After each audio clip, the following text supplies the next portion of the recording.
And where's my headgear, Pete? Where's my Yours? headgear? Right Yeah. here. Shows up with a headgear that. Go ahead, you put yours on first. Put this one on first. Shows up with a headgear like this. It's Exhibit A right there. Exhibit A, Pete. Yeah. And that headgear actually has his headgear is actually even more padded than that one. Yeah. And there's unlike that one, his headgear also has padding on the chin. Wow. Because God forbid he might feel one of the punches. So Yeah, your chin is exposed. See how Pete's headgear has cheek protection. Connor's cheek protection actually came in even more. Yeah. And his and the cheek protector and the chin. Connor actually had a chin protector, not just a chin strap. With a tape chin over protector. it. So basically, what you see here, looking at Connor's face inside the headgear, it was like a pad. There was like a little dot, like for a target, and everything else is covered. Like when you hit the pads of mitts, when it's like you don't want to hit anything but the middle. I mean, I was like, this guy that scared to get hit? I mean, was he got to... Like, I understand you don't want to get cut in camp, you don't want to get hurt in camp, but my whole life, I boxed with this headgear. These kind of headgears. Take it off, Pete. That's Exhibit B for the record. Exhibit B. Yes. My whole life, I sparred with this kind of headgear. And yes, you do get a little more lumps on your face and scratching limbs. But look how open that headgear is. You give him a target. Nothing is covered.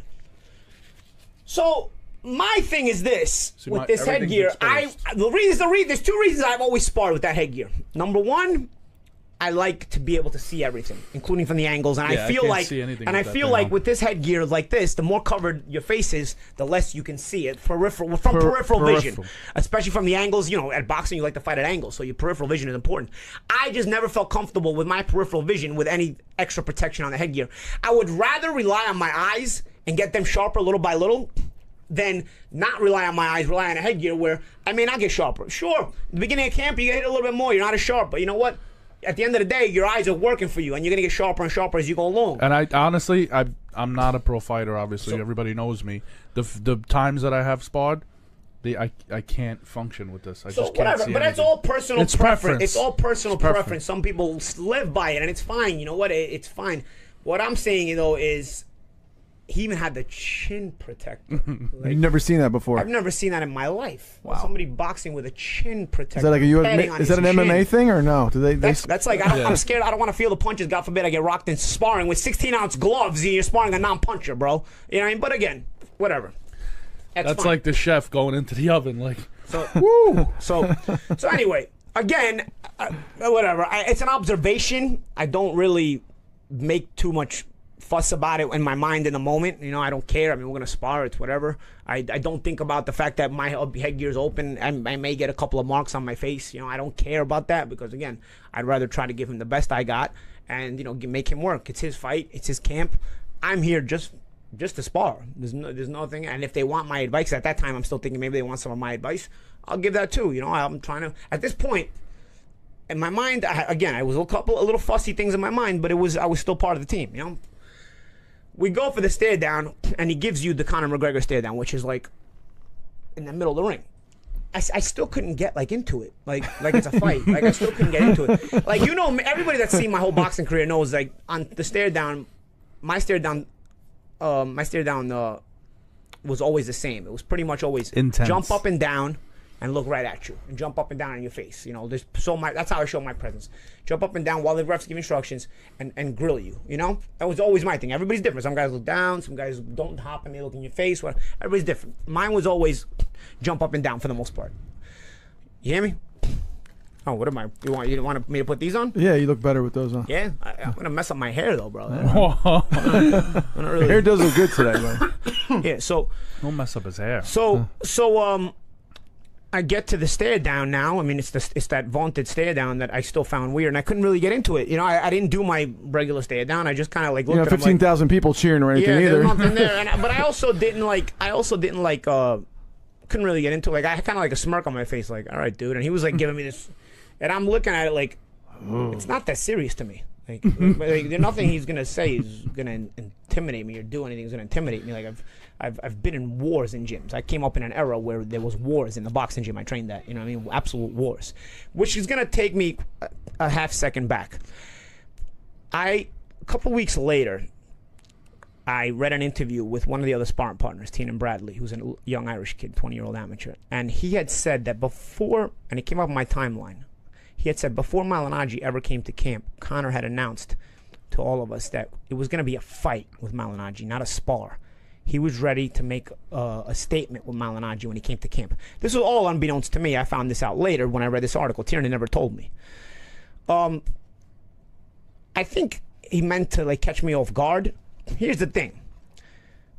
I didn't come in great shape yet, that first sparring session, but he never caught me off guard in the regard that every single sparring session I've ever been a part of, when it's with another fighter and not just a beginner, has always been with the intention to hurt somebody. You know what I'm saying? So if Conor came in with the intention to hurt somebody, I don't know what kind of bitch-made sparring he's used to doing, but in boxing, it's always that high level. So if I spar somebody, even if I'm just chilling and I spar somebody and he's trying to knock me out, I don't really take it personally because it's the kind of sparring that I've been used to it anyway, and it's kind of expected. And I don't take it personally. I just kind of box my way, and that's it. You know, give what I can in that moment. You said that on the promotional tour when he said we're gonna have a knock. You're like, well, I don't expect anything less. That's what's going to happen anyway. I just couldn't figure out what the big deal about it was. I couldn't figure out what the big deal about it was. I couldn't figure out, like, people bringing it up. Like, it's always like that. Now, granted, don't get me wrong.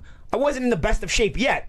But still, if he was in better shape than me and everything, I was okay with it. You know what I'm saying? Like, it's up to me to defend myself and figure out how to properly make you work during those rounds that I'm in the ring with you. What do you mean? What the big deal was? You were in there with the notorious one, bro. He's the hardest puncher ever. He's the best fighter ever. They said when he hits you, they go. New listeners, Mr. Peter Cards is the So you weren't nervous, is what you're saying? No, like I said, I still couldn't really get into it. So the first round starts and whatever, you know, and we do these rounds, and Conor's talking a lot. So I start talking a lot too. Like I said, I hadn't gotten really into the intensity yet. I hadn't really sparred for the 4 months. I didn't expect, not that I didn't expect the intensity, because again, I always expect that, but I didn't, like, you know, I was like a joke to me more so than anything. And he was getting the better of it strictly on the basis he was better conditioned than me. It wasn't anything that he was better than me. I could tell, like, he was just able to punch more. He was able to work more in that first sparring.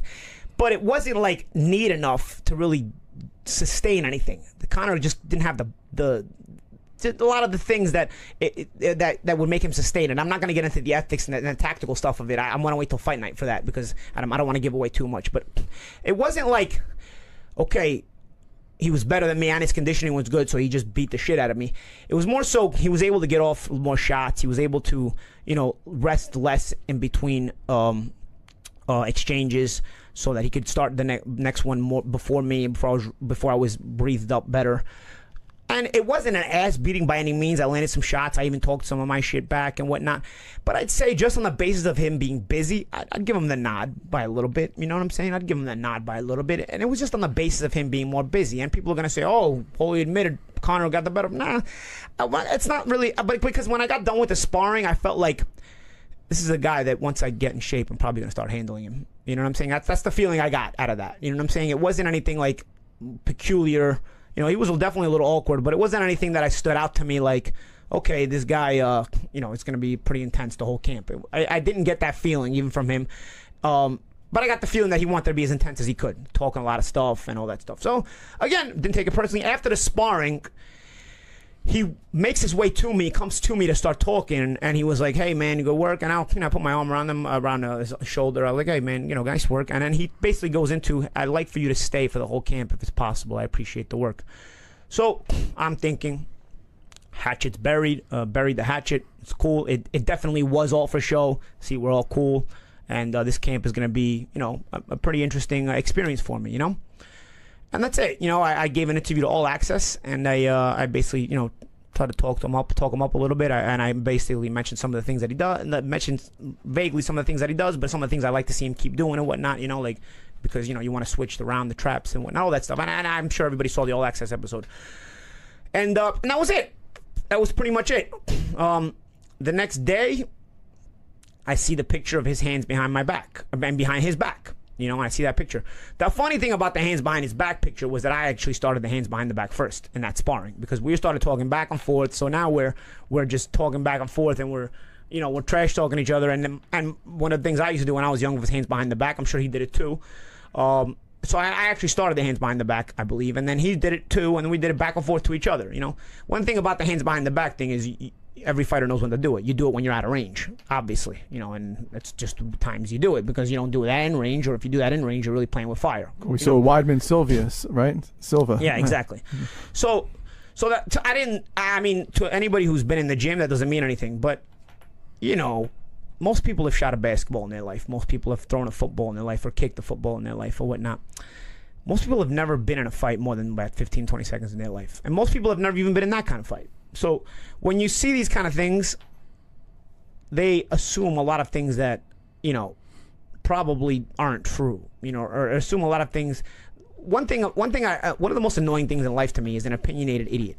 Basically, like a person that knows nothing but is very opinionated on something. They get angry like they're smart. Yeah. So like, you get a lot of that in combat sports, because really, combat sports to me are the most difficult to understand, because like I said, most people will play some golf in their life. Most people will do everything, but most people will never intensely fight, you know, because there's a mindset and there's a physical presence about that, and there's a mindset about that, you know. And so all the assumptions, there was a couple of marks on my face, you know, again, not as sharp. One thing I was really wanted to work on after that first sparring, I said I was thinking my counterpunching was a little off, you know, like, and that's something you get with your timing. And I remembered sometimes he would land, sometimes he wouldn't, and he was able to get off shots, more shots than I was.